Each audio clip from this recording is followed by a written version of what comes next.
एक गांव में कमलाबाई नाम की एक बूढ़ी औरत रहती थी। उसके पास बहुत सारा पैसा होते हुए भी वो किसी की मदद नहीं करती थी। उसके कंजूस होने की वजह से सब उसकी उपेक्षा करते थे। कमलाबाई उसके पास जितना भी पैसा और सोना था उसे एक बर्तन में रखकर अपने घर के बीच में गाड़ रखा था। वो उस पर एक पुरानी चटाई बिछाकर सोती थी। एक दिन एक साधु गांव में आया। कमलाबाई के बारे में कुछ ना जानते हुए वो उसके घर के सामने एक पेड़ के नीचे बैठ गया। साधु को देखा तो कमलाबाई ने सोचा कि वो उसके घर उसे लूटने आया है, तो उसने उठाया एक बड़ा सा डंडा और उसके सर पे दे मारा।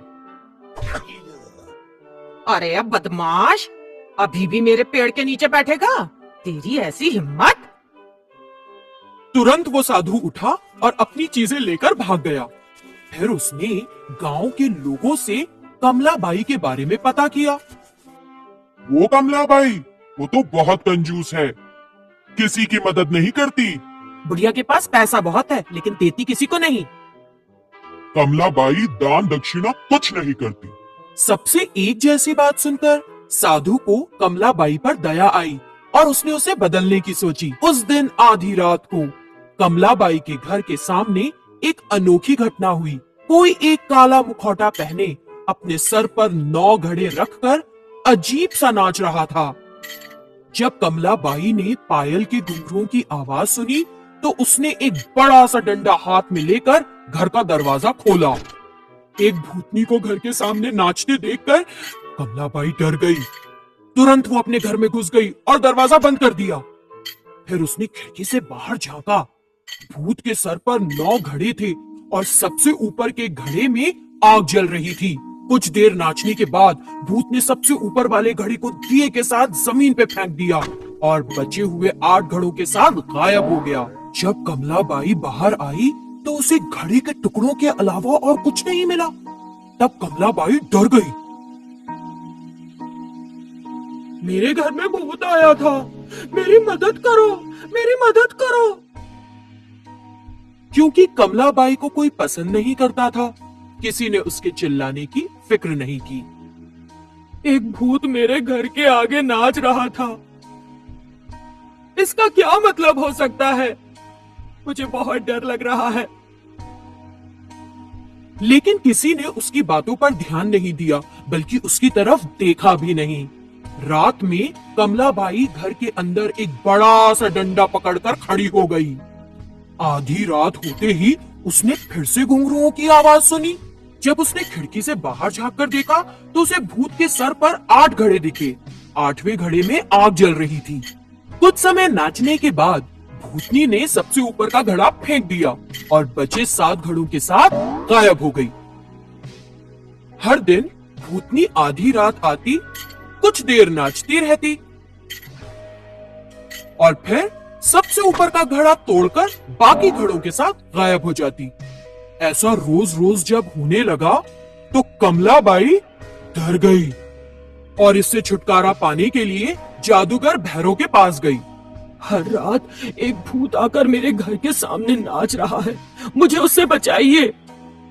तुम जैसी कंजूस औरत की मदद कभी नहीं। भूतनी की नाच से मैं बहुत परेशान हूँ, आप ही मदद करें। क्या तुम किसी की मदद करती हो? तुम्हारी मदद कौन करेगा? उसने अपने घर के सामने चौराहे पर पेड़ के नीचे उसी साधु को देखा। वो तुरंत उसके पास गई और कहा, साधु महाराज, जब आप मेरे घर के सामने बैठकर ध्यान कर रहे थे तो मैंने चोर है समझकर आपको बहुत पीटा, मुझे माफ कर दीजिए। साधु मुस्कुराया और बोला, कोई बात नहीं, अब तुम क्या चाहती हो? साधु महाराज, हर दिन एक भूतनी आधी रात अपने सर पर घड़े रखकर मेरे घर के सामने नाचती है। वो हर दिन एक घड़ा फोड़ रही है। फिलहाल उसके सर पर 5 घड़े हैं। इसकी वजह न जानकर मैं पागल सी हो रही हूँ। आपको मुझे उस भूत से बचाना होगा। साधु ने सोचा और नहीं में सर हिलाने लगा। कोई उपाय नहीं कमलाबाई, तुम्हारे आखिरी दिन आ गए हैं। ऐसा इसलिए क्योंकि भूतों का सरदार उन्हें छोड़कर कहीं चला गया है। इस वजह से सारे भूत निसहाय हो गए हैं। समूह छोड़ते वक्त भूतों के सरदार ने उनसे कहा कि तुम उनकी सरदार बनने योग्य हो, इसलिए वो भूत तुमको अपने साथ ले जाने की कोशिश में है। अगर तुम बहुत समय जीवित रही तो ये कैसे मुमकिन होगा? इसीलिए वो अलग अलग तरीकों से तुम्हें ले जाने का प्रयास कर रहे हैं। जैसे ही बचे हुए 5 घड़े फूट जाएंगे तुम मर जाओगी। हे ईश्वर, आपको मुझे उनसे बचाना होगा। मैं अपनी सारी जमा पूंजी आपको दे दूंगी, कृपया कुछ कीजिए। ठीक है, आज से तुम श्रद्धा पूर्वक धर्म, पूजा, दान, सहायता और दूसरी अच्छी चीजें करना शुरू करो। बाकी मैं देखता हूँ। उस दिन से कमलाबाई ने दान देने का निश्चय किया। जब वो लोगों को दान देने पहुंची तो किसी ने उससे कुछ नहीं लिया। लोग उससे दूर जाने लगे। यहाँ तक कि कुत्तों और कौओं ने भी उसके डाले खाने को नहीं छुआ। और उस रात कमलाबाई के घर के आगे एक और घड़ा फूट गया।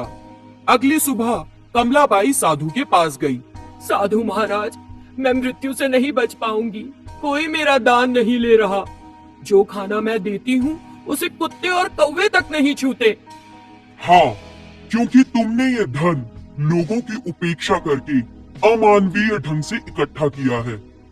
पशु पक्षियों को भी इसकी खबर है। इसीलिए अब अपना पैसा मंदिर बनवाने, कुएं खुदवाने, अनाथालय बनवाने में खर्च करो।